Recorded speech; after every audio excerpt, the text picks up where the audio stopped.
پی چشمت شهر به شهر خانه به خانه شدم روانه. گل عشقم را چیدی دانه به دانه چه عاشقانه. آرام آرام آتش به دلم زدی بنشین که خوش آمدی رویای من. این تو این جان من شوق چشمان من عاشق را میکشی زیبای من. در پی چشمت شهر به شهر خانه به خانه شدم روانه. گل عشقم را چیدی دانه به دانه چه عاشقانه. مثل تو دنیا ندیدم فصل عشق ما رسیده. رونمایان کردی و یک شهر دستاش را بریده.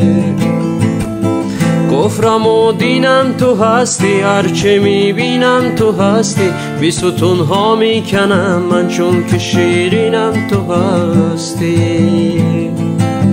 در پی چشمت شهر به شهر خانه به خانه شدم روانه. گل عشقم را چیدی دانه به دانه چه عاشقانه.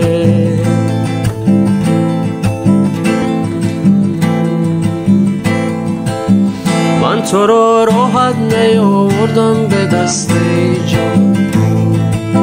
بعد عمری بر دلت مهرم نشسته ای جان. جز تو در خوابم دگر عشق ندارم من.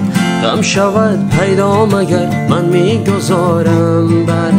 آرام آرام آتش به دلم زدی بنشین که خوش آمدی رویای من.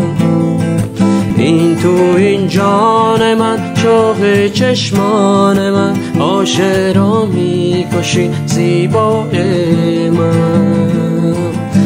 در پی چشمت شهر به شهر خانه به خانه شدم روانه.